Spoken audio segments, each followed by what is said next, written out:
और देखेंगे मुख्यमंत्री योगी आदित्यनाथ को लाइव।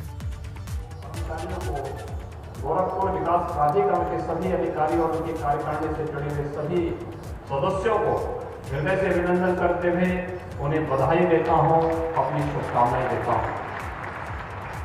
हम सबको इस बारे में ध्यान रखना होगा कि विकास के कार्य ही प्रत्येक नागरिक के जीवन में परिवर्तन लाएंगे और विकास की सोच ने ही गोरखपुर को आज राष्ट्रीय और अंतर्राष्ट्रीय स्तर पर एक नई पहचान दिलाई है। ये तो भाइयों बहनों, आज से 25 साल 30 साल पहले गोरखपुर की पहचान क्या थी? गोरखपुर आने में लोग डरते थे। गोरखपुर लोगों के लिए भय का पर्याय बन चुका था, लेकिन आज गोरखपुर दुनिया के लिए विकास का एक पर्याय बना है। और विकास किस रूप में? फर्टिलाइजर कारखाना लगभग पूरा हो चुका है, एम्स का निर्माण लगभग पूरा हो चुका है। अगले महीने आदरणीय प्रधानमंत्री जी दोनों प्रोजेक्ट का लोकार्पण का कार्यक्रम करेंगे, भव्य उद्घाटन का कार्यक्रम मिलेगा। गोरखपुर और पूर्वी उत्तर प्रदेश को ये हजारों करोड़ रुपए की परियोजनाओं का सौगात प्रधानमंत्री जी स्वयं आकर के देंगे। ग्राम गढ़ताल आज विकास के पर्यटन पर एक नए क्षितिज को जोता हुआ दिखाई दे रहा है। वाटर स्पोर्ट्स का एक नया कॉम्प्लेक्स गोरखपुर में बनना न केवल पर्यटन की सुविधाओं को बल्कि यहाँ के नौजवानों को उस क्षेत्र में आगे बढ़ने के लिए नई संभावनाओं को लेकर के आ रहा है। आपने आज से 6 महीने पहले गोरखपुर के जू का यानी गोरखपुर के चिड़ियाघर के उद्घाटन के कार्यक्रम और उसके बाद स्वयं गोरखपुर के चिड़ियाघर में या तो चले गए होंगे, नहीं गए होंगे, तो महापौर जी से टिकट करवा करके एक बार जरूर वहां की यात्रा अवश्य कर रहे हैं। जो चीज कभी गोरखपुर के लिए सपना होती थी, आज वो हकीकत में दिखाई दे रही है। आज से 10 वर्ष पहले गोरखपुर का बीआरडी मेडिकल कॉलेज जर्जर स्थिति में था। आज बीआरडी मेडिकल कॉलेज अत्याधुनिक सुविधाओं से युक्त होकर के कोरोना कालखंड में पूर्वी उत्तर प्रदेश के लोगों के लिए जीवन को देने वाला मेडिकल कॉलेज के रूप में उसने एक बार फिर से बाबा राघव दास की स्मृति को ताजा करवा दिया।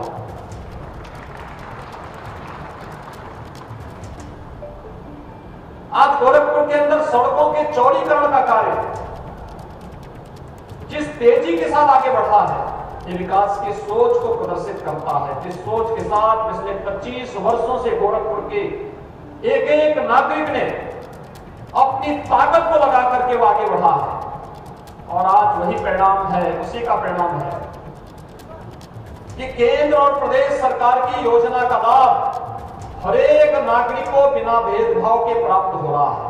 अभी मैं देख रहा था यहां पर नगर निगम ने सफाई कर्मियों का सम्मान किया है। सचमुच उन कोरोना वॉरियर्स का, उन हेल्थ वर्कर्स का अभिनंदन करना चाहिए जिन्होंने अपनी जान की परवाह किए बगैर कोरोना महामारी के दौरान दूसरों की जान को बचाने के लिए एड़ी चोटी एक लगाई थी और सफाई कर्मी भी उनमें से एक मजबूत स्तंभ बनकर उभरे थे। आंगनवाड़ी हो या आशा वर्कर, स्वास्थ्य कर्मी, नर्सिंग स्टाफ हो, पैरामेडिक्स है, टेक्नीशियन है, चिकित्सक हैं या फिर हाउसकीपिंग का स्टाफ है, विभिन्न स्वयंसेवी संगठनों से जुड़े हुए स्वयंसेवक हो, प्रशासन और पुलिस से जुड़े हुए कर्मी हो, जनप्रतिनिधि हो, जनता जनार्दन हो, इन सब ने अपने अपने स्तर पर प्रयास किया। और आज मुझे बताते हुए प्रसन्नता है कि गोरखपुर कोरोना महामारी से लगभग मुक्ति की ओर है। टीकाकरण युद्ध स्तर पर चल रहा है और टीकाकरण के युद्ध स्तर पर चलने के साथ ही गोरखपुर ने विकास की प्रक्रिया के साथ तेजी के साथ कदम बढ़ाना प्रारंभ किया है। ये विकास की परियोजना इस बात को बताती है कि गोरखपुर ने जीवन को भी बचाया है और जीविका को भी बचाया है। और अगर गोरखपुर कर रहा है तो प्रदेश कैसे पीछे होगा? मुझे बताते हुए प्रसन्नता है कि आज उत्तर प्रदेश 12 करोड़ 60 लाख से अधिक लोगों को वैक्सीन, कोरोना का वैक्सीन दे चुका है। 8.25 करोड़ लोगों का सफलतापूर्वक जांच की प्रक्रिया भी पूरी कर चुका है। कोरोना के महामारी में उपचार के लिए इतने बेड्स हम लोगों ने उपलब्ध कराए कि जिस उत्तर प्रदेश के बारे में कहा जाता था कि उत्तर प्रदेश में हेल्थ इंफ्रास्ट्रक्चर सबसे कमजोर है, आज उस उत्तर प्रदेश में कोरोना के उपचार के लिए 1,80,000 बेड्स हमारे पास मौजूद हैं और हम दुनिया के किसी भी देश के कह सकते हैं उत्तर प्रदेश अब किसी मामले में कमजोर नहीं, उत्तर प्रदेश देश का अग्रणी राज्य है और अग्रिम सोच के साथ आगे बढ़ने का कार्य कर रहा है। तो सोच को आगे बढ़ाने की आवश्यकता है। अभी मैं देख रहा था सफाई कर्मियों का सम्मान के साथ ही प्रधानमंत्री आवास योजना में जिन लोगों ने गृह प्रवेश किया वे लोग अपने अपने घर का फोटो लेकर के आए थे। इतना गौरव और गरिमा के साथ कह रहे थे कि मेरे पास मकान हो गया है, मेरे पास अब पक्का मकान हो गया है। ये जीवन स्तर को उठाने की एक सोच, और इसके लिए मैं प्रधानमंत्री मोदी जी का आभार व्यक्त करूंगा जिन्होंने देश के अंदर अभी 3 दिन पहले 100 करोड़ लोगों को वैक्सीन देने के लक्ष्य को तो प्राप्त किया ही, सबको वैक्सीन मुफ्त में वैक्सीन के लक्ष्य को प्राप्त किया ही। प्रधानमंत्री बनने के साथ उन्होंने जो संकल्प लिया था कि सबको सिर ढकने के लिए छत भी देंगे, हर एक गरीब को देंगे।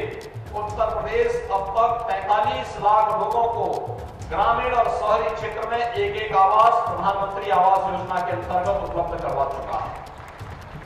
और ये बहनों, ये कहने के लिए एक योजना हो सकती है, लेकिन यह एक योजना 43 लाख परिवारों को आर्थिक स्वावलंबन की ओर अग्रसर भी की है।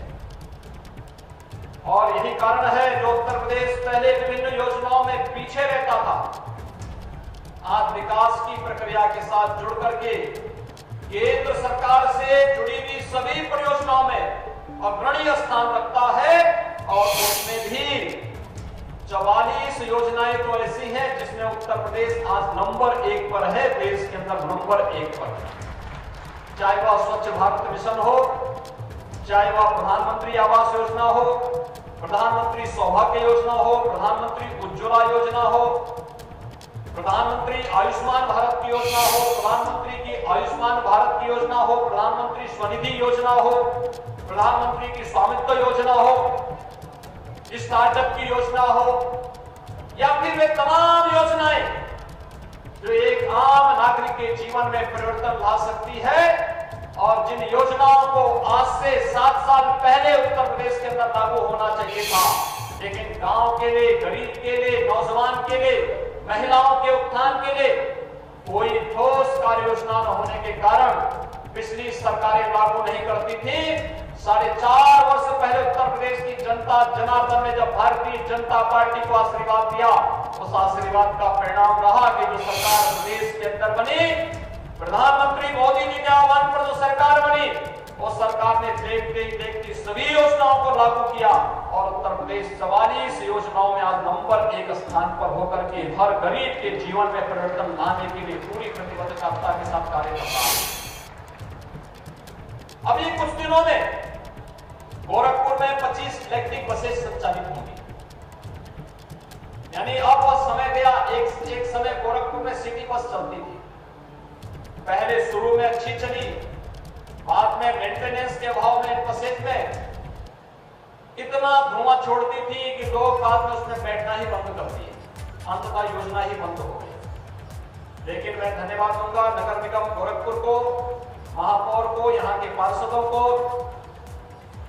इलेक्ट्रिक बसेज की सेवा को नगर निगम फिर से प्रारंभ करना है और आज यहाँ पे उन इलेक्ट्रिक बसेज को चार्जिंग की व्यवस्था, क्योंकि उसमें पेट्रोल और डीजल नहीं पड़ता है, उन्हें चार्ज करना पड़ेगा और फिर चार्ज करके निश्चित किलोमीटर तक वे यात्रा कर लेंगी और उसमें कोई धुआं नहीं होगा, किसी प्रकार का कोई भी प्रदूषण उनके माध्यम से नहीं होगा। और गोरखपुर के अंदर वे इलेक्ट्रिक बसेज अब कुछ ही दिनों के अंदर चलनी प्रारंभ होगी। गोरखपुर की सड़कों में जाम की समस्या का समाधान होगा। प्रधानमंत्री स्वनिधि योजना के अंतर्गत स्ट्रीट वेंडर का व्यवस्थित पुनर्वास और व्यवस्थित पुनर्वास के साथ ही उन्हें बैंकों के साथ जोड़ना, उन्हें डिजिटल पेमेंट के साथ जोड़ देना, यह कार्य युद्ध स्तर पर चल रहा है। लेकिन सड़कों पर जो जहां तहां कार खड़ी हो जाती थी, आज गोलघर में जलपल बिल्डिंग के पास वहां पर एक मल्टी लेवल पार्किंग का उद्घाटन जीडीए के द्वारा कराया जा रहा है।